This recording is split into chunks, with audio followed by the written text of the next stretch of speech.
آپ عمرے پر جانے کا طریقہ اور احکامات بیان فرما دیں. بہت آسان ہے عمرہ کرنا. دیکھو عمرے کے جو رکن ہے نا, کسی بھی عبادت کی جو بیسک چیز ہوتی ہے وہ اس کے ارکان ہوتے ہیں.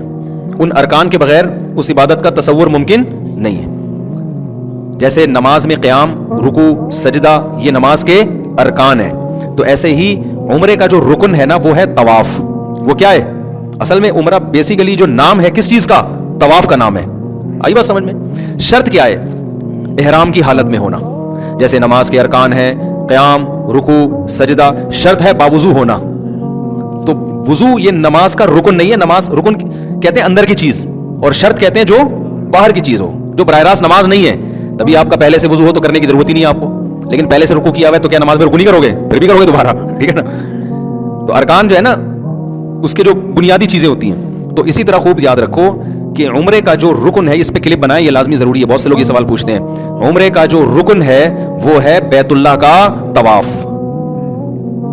شرط کیا ہے کہ احرام کی حالت میں.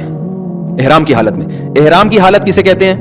احرام اس چادر کا نام نہیں ہے جو آپ نے اوڑھی ہوئی ہوتی ہے. خوب سمجھ لیں. سمجھ میں آ رہی ہے بات؟ جیسے ہم تکبیر تحریمہ جب نماز کے لیے ہم قبلے کی طرف رخ کر کے اللہ اکبر کہتے ہیں اور ہاتھ باندھ لیتے ہیں, اللہ اکبر کی راہ پر پہنچتے ہی آپ نماز میں داخل.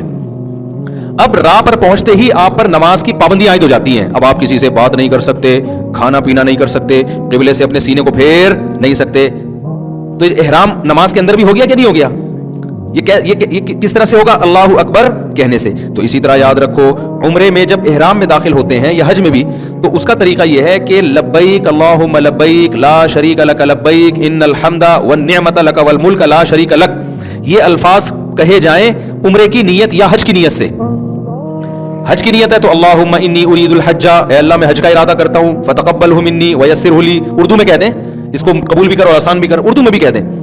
تو یہ الفاظ کہتے ہی آپ احرام میں آ گئے, چاہے آپ نے پینٹ شرٹ پہنی ہوئی ہو, اس میں چادروں کا ہونا ضروری نہیں ہے. اور عمرے کی نیت سے کہے تو آپ عمرے کے احرام میں آ گئے, چاہے آپ حرم کے اندر ہو یا حرم سے باہر ہو, میقات کے اندر ہو میقات سے باہر ہو.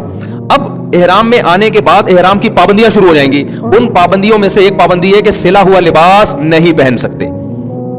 اس لیے پہلے سے سلا ہوا لباس اتار لیا جاتا ہے, کیونکہ جب لبیک اللہم لبیک ختم کریں گے نا عمرے کی نیت سے, تو فوراً احرام میں تو آپ سلا ہوا لباس تو پہنا ہوا ہے نا آپ نے, تو گناہ ہوگا آپ کو.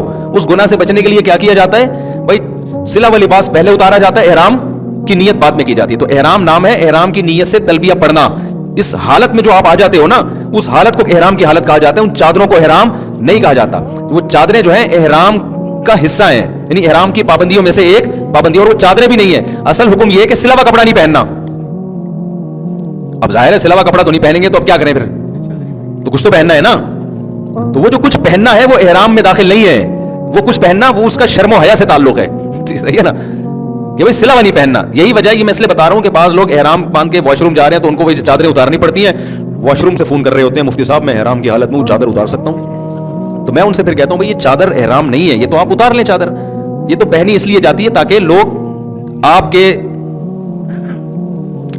صحیح ہے نا, اچھا نہیں ہے نا, یہ بری بات ہو جائے گی نا. خود سوچو, تنہائی میں بیٹھ کے کبھی غور کرنا میں کیا کہہ رہا ہوں, اچھی بات ہے یہ.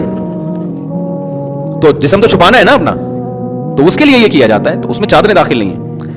دوسری بات یہ کہ اس احرام, اگر آپ مکہ جا رہے ہیں, کسی بھی نیت سے مکہ جا رہے ہیں, میقات سے باہر سے, جیسے کراچی سے, طائف سے, مدینہ سے, تو اسلام کا حکم یہ ہے کہ آپ میقات بغیر احرام کے کراس نہیں کر سکتے. تو وہ ایک الگ چیز ہے. وہ کیا ہے, اس کا عمرے سے تعلق نہیں ہے, بلکہ اس کا اس سے تعلق ہے کہ آپ نے عمرے کی نیت کر کے میقات میں احرام باندھا کیوں نہیں, آپ نے عمرہ کیا کیوں نہیں. تو عمرہ نہ کرنے کی وجہ سے آپ پہ دم واجب ہوتا ہے. تو اب اس کا عمرے سے براہ راست تعلق نہیں ہے, بلکہ وہ یہ ہے کہ مثال کے طور پر شریعت آپ کو حکم دے کہ فلاں وقت میں نماز پڑھو, نہیں پڑھے تو یہ سزا ہے آپ کی. تو اب جو بھی باہر سے آ رہا ہوتا ہے, مکہ یا بیت اللہ, مکہ جا رہا ہے کسی بھی کام سے, تو اسلام اس پر لازم کرتا ہے کہ آپ چونکہ مکہ اللہ کا شہر ہے, آپ اس پہ جا رہے ہو اور آپ ہو بھی مسلمان, تو یہ جو اللہ کی باؤنڈری ہے نا جس کو میقات کہا جاتا ہے, تو پہلے آپ نے جا کے عمرہ کرنا ہے اور احرام آپ کا شروع ہوگا میقات سے پہلے. یہ اگر آپ نے کراس کیا میقات تو بعد میں احرام تو مان لیا جائے گا, لیکن دم آپ پر واجب ہوگا کہ آپ نے کیوں یہ بغیر احرام کے کراس کیا. سمجھتے ہو کہ نہیں سمجھتے؟